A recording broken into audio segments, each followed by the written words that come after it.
भैया, अब 6 हो या 600, मुझे तो सिर्फ एक ही जीप नजर आ रही है और उसमें बैठा हुआ सिर्फ एक ही आदमी, जनरल रॉजर्स। हेलो, हाय, नमस्कार। मैं दीपक पराशर। सबसे पहले आपका शुक्रिया अदा करना चाहूँगा जो आपने मुझे भारी मतों से जिताया। Thank you very much. बहुत बहुत शुक्रिया। एक हैंडसम और स्टाइलिश एक्टर जिसकी 6 फीट की हाइट, अमिताभ बच्चन की तरह पर्सनालिटी और जिसने अपने लुक से बहुतों को अपना दीवाना बनाया, जो देश के पहले मिस्टर इंडिया बने। हम बात कर रहे हैं 70 के दशक के जाने माने अभिनेता दीपक पराशर की। अपने दमदार अभिनय से दीपक ने फिल्म इंडस्ट्री में अपनी एक अलग पहचान बनाई। लेकिन कहते हैं ना कि नसीब का लिखा बदलना बहुत मुश्किल होता है। ऐसा ही कुछ अभिनेता और मॉडल दीपक पराशर के साथ भी हुआ। एक हादसे ने कैसे उनकी जिंदगी बर्बाद करके रख दी। जीनत अमान के साथ उनकी शादी क्यों नहीं हो पाई, उनकी पत्नी ने उन्हें क्यों छोड़ा, अमिताभ बच्चन के साथ उनका किस बात को लेकर झगड़ा हुआ था, उनकी किस फिल्म को लोग बैन कराना चाहते थे। जानेंगे सब कुछ आज के इस वीडियो में, तो वीडियो में अंत तक बने रहें और हमारे चैनल को सब्सक्राइब करें। चलिए वीडियो शुरू करते हैं। माँ और पिताजी के खून की कसम, मैंने अगर जनरल रॉजर्स को ना मिटा दिया तो खुद मिट जाऊंगा। देश के पहले मिस्टर इंडिया दीपक पराशर की कहानी बहुत फिल्मी है। 2 अप्रैल 1952 में पुणे में जन्मे दीपक पराशर के पिता विश्वनाथ पराशर आर्मी में थे और मां शोभा पराशर हाउसवाइफ थी। दिल्ली में पिता के ट्रांसफर के बाद आना हुआ। तब पढ़ाई पूरी करके कॉलेज में एडमिशन लेना था। उन्होंने सेंट स्टीफन कॉलेज में एडमिशन लिया और इस दौरान होटल मैनेजमेंट का भी कोर्स किया। एक दिन दोस्तों के साथ कॉफी पीने एक रेस्टोरेंट में पहुंचे तो देखा कि लड़के लड़कियों की लाइन लगी है। पूछने पर पता चला कि मिस्टर दिल्ली और मिस दिल्ली बनने के लिए यहाँ फॉर्म भरा जा रहा है। दीपक पराशर के दोस्तों ने उन्हें भी फॉर्म फिल करने को कहा क्योंकि दीपक कॉलेज के सबसे हैंडसम लड़के थे। दीपक ने भी अपने दोस्तों की बात मानकर मिस्टर दिल्ली पर्सनैलिटी कॉन्टेस्ट के लिए फॉर्म भर दिया।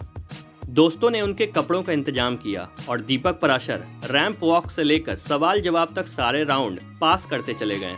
लंबे चले इस कार्यक्रम के अंत में दीपक पराशर मिस्टर दिल्ली चुने गए। वहीं इस दौरान पूनम ढिल्लों मिस दिल्ली बनी। मिस्टर दिल्ली का खिताब हासिल करने के बाद आयोजकों ने उन्हें बताया कि अगले दिन सुबह 6 बजे मुंबई के लिए निकलना होगा। मुंबई पहुंचने पर उन्हें पता चला कि अब उन्हें मिस्टर इंडिया कॉन्टेस्ट में भाग लेना है। मुंबई पहुंचने के बाद भी दीपक पराशर का जलवा जारी रहा और 1976 में वो पहले मिस्टर इंडिया चुने गए। जीनत अमान और देवानंद ने उन्हें मिस्टर इंडिया के ताज से नवाजा था। उसी साल नफीसा अली मिस इंडिया चुनी गई थी। मिस्टर इंडिया का खिताब जीतने के बाद दीपक देश भर में मशहूर हो गए। इतना ही नहीं, उन्हें हर तरफ से मॉडलिंग और फिल्मों के ऑफर आने लगे। उस समय दीपक पराशर कई ब्रांड्स के एम्बेसडर बने। उन्हें पहचान ओनली विमल शूटिंग के प्रचार से मिली।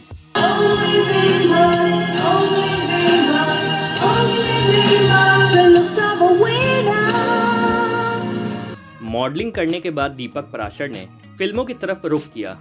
उन्होंने भूमिका, निशांत और अंकुर जैसी क्लासिक फिल्मों में असिस्टेंट डायरेक्टर के तौर पर काम किया। श्याम बेनीगल जैसे डायरेक्टर के साथ काम करके दीपक ने बॉलीवुड की बारीकियां सीखी और फिर उन्होंने एक्टिंग में अपना हाथ आजमाया। दीपक पराशर ने यूनाइटेड प्रोड्यूसर प्रतियोगिता में हिस्सा लिया और इसके भी विजेता बन गए। ये वही प्रतियोगिता थी जिसने बॉलीवुड को राजेश खन्ना जैसा सुपरस्टार दिया था। बी.आर. चोपड़ा ने उन्हें बड़ा ऑफर दिया और दीपक पराशर की एक्टर के तौर पर बॉलीवुड में एंट्री हो गई। ये फिल्म थी इंसाफ का तराजू, जो 1980 में रिलीज हुई थी। इस फिल्म में उनके साथ जीनत अमान नजर आई थी।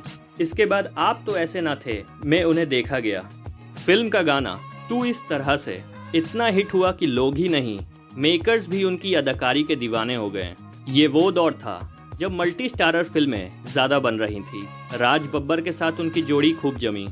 दीपक पराशर ने एक इंटरव्यू में बताया था कि वो जीनत अमान को हमेशा से पसंद करते थे। दीपक और जीनत अमान एक दूसरे से शादी करना चाहते थे, लेकिन दीपक की मां ने उनसे कहा कि वो पहले अच्छे से सोच समझ लें।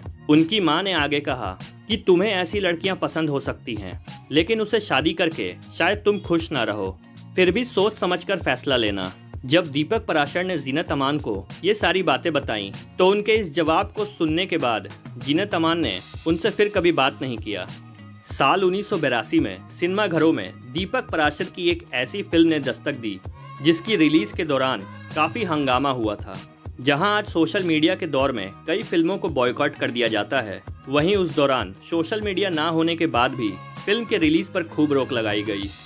रिलीज के दौरान मुस्लिम समाज को ना तो इस फिल्म का टाइटल पसंद आया था और ना ही फिल्म की कहानी। फिल्म का नाम था निकाह। आज भी लोग इस फिल्म को देखना पसंद करते हैं।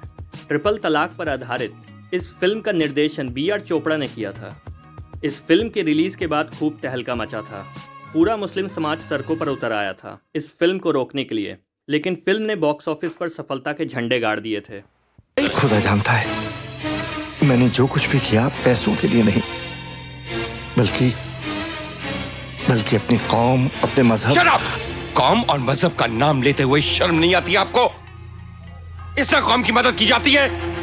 आज आप जैसे लोगों की वजह से ही सबसे पहले हम पर शक किया जाता। जहां इस फिल्म को देखने के बाद कई लोगों ने इसका जमकर विरोध किया, वहीं कई लोगों को ये फिल्म, इसके गाने और सितारों की एक्टिंग इतनी पसंद आई थी कि वह इस फिल्म के दीवाने हो गए थे। फिल्म को देखने के लिए लोगों ने लंबी लाइन में लगकर टिकट लिया था। फिल्म के मेकर्स पर 35 केस दर्ज हुए थे। मुस्लिम संगठन ने थिएटर के बाहर पोस्टर लगाकर फिल्म ना देखने की अपील की थी। इस फिल्म में पाकिस्तानी सिंगर सलमा आगा, दीपक पराशर और राज बब्बर लीड रोल में नजर आए थे। निकाह सलमा आगा की पहली फिल्म थी और इस फिल्म का सुपरहिट गाना दिल के अरमा आंसुओं में बह गए सलमा ने ही गाया था, जिसके लिए उन्हें फिल्म फेयर का बेस्ट सिंगर अवार्ड और बेस्ट एक्ट्रेस का अवार्ड मिला था। इस फिल्म को करने के बाद दीपक पराशर भी एक बड़ा चेहरा बन चुके थे। साल 1984 में दीपक पराशर अमिताभ बच्चन के साथ शराबी फिल्म में नजर आए थे। इस फिल्म के दौरान दोनों के बीच अनबन हो गई थी। हुआ यूं कि दीपक जब शराबी फिल्म की शूटिंग कर रहे थे, तब एक मैगजीन के कवर पर दीपक पराशर की फोटो छापी गई और उसके नीचे लिखा गया, move over Amitabh Bachchan, here's come Deepak Parashar. जब अमिताभ बच्चन ने इस मैगजीन को पढ़ा तो वो आग बबूला हो गए। दीपक पराशर ने अमिताभ बच्चन को समझाने की लाख कोशिश की, लेकिन वो नहीं माने। इसके बाद अमिताभ बच्चन ने दीपक पराशर से कभी बात नहीं की। दीपक पराशर को यह सब देखकर बड़ा दुख हुआ, क्योंकि इसमें उनकी कोई गलती नहीं थी। दीपक पराशर ने सरिता नाम की एक इंडोनेशियन लड़की से शादी की थी, जो उनकी बहुत बड़ी फैन थी। शादी के बाद उनकी एक बेटी हुई, जिसका नाम राधिका रखा गया। 1986 में दीपक पराशर को दुबई से बुलावा आया था, जहां उन्हें निकाह फिल्म के लिए बेस्ट एक्टर के कला रत्न अवार्ड से सम्मानित किया जाना था। दुबई पहुंचे तो वहां एक बोट राइड का दीपक पराशर मजा ले रहे थे। तभी अचानक से नाव पलट गई। हादसे में दीपक के साथ मौजूद 2 लोगों की मौत हो गई और दीपक पराशर को गंभीर चोट आई।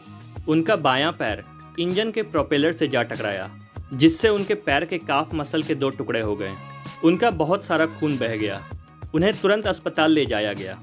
दीपक पराशर को कुछ भी महसूस नहीं हो रहा था।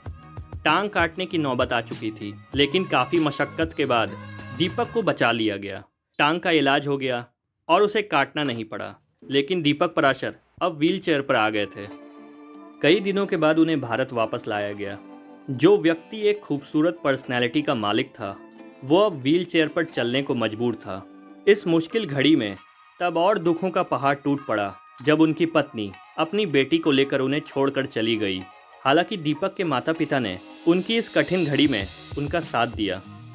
दीपक पराशर को पूरी तरह ठीक होने में 3 साल का समय लग गया, लेकिन इन 3 सालों में बॉलीवुड ने उन्हें भुला दिया था और इस बीच कई नए चेहरों ने अपनी जगह बना ली थी। दीपक पराशर ने फिर से काम पाने के लिए मेकर्स के पास कई चक्कर काटे, लेकिन उन्हें सफलता नहीं मिली। बॉलीवुड में उगते सूरज को ही सलाम किया जाता है। डूबते सूरज की तरह दीपक को भी भुला दिया गया। अच्छे बैनर ना मिलने के कारण B ग्रेड फिल्मों को साइन करना पड़ा। एक इंटरव्यू में उन्होंने बताया था कि हॉरर फिल्मों में वो ऐसे उलझे कि फिर सालों तक हॉरर फिल्में ही करते रहे। 1992 में दीपक और महेश भट्ट के बीच बवाल भी हुआ था। दीपक पराशर रामसे ब्रदर्स के साथ मिलकर Hollywood film an American werewolf in London की रीमेक बना रहे थे, पर पैसों की कमी के चलते ये फिल्म धीरे धीरे बन रही थी। जब महेश भट्ट को ये बात पता चली, तब उन्होंने उसी कहानी पर जुनून फिल्म बनाकर रिलीज कर दी। फिल्म सुपरहिट रही। दीपक पराशर अपने रोल की तैयारी में लगे हुए थे, तो उन्हें पता चला कि महेश भट्ट ने जुनून बनाकर उनके मेहनत पर पानी फेर दिया। तब दीपक पराशर महेश भट्ट पर बहुत गुस्सा किए थे। अपने करियर में दीपक पराशर ने 50 से अधिक फिल्मों में काम किया। उन्होंने साल 1993 में आंधिया नाम के धारावाहिक से टीवी पर डेब्यू किया। इसके बाद जी हॉरर शो चंद्रकांता, स्वाभिमान, कानून, रिश्ते, डॉलर बहू, कहीं तो होगा, बिग बॉस, चंद्रमुखी और नीम नीम शहद शहद जैसे टीवी शो में नजर आए। 2024 में दीपक ने वेब सीरीज की दुनिया में कदम रखा। सीरीज का नाम था राय सिंघानी वर्सेस राय सिंघानी। तो दोस्तों, ये थी बॉलीवुड के महान अभिनेता दीपक पराशर की कहानी। आशा करता हूँ कि आपको ये वीडियो अच्छी लगी होगी। अगर आपको ये वीडियो अच्छी लगी तो वीडियो को लाइक कीजिए, चैनल को सब्सक्राइब कीजिए, कमेंट करके बताइए कि आपको दीपक पराशर की कौन सी फिल्म अच्छी लगती है। मिलते हैं नेक्स्ट वीडियो में।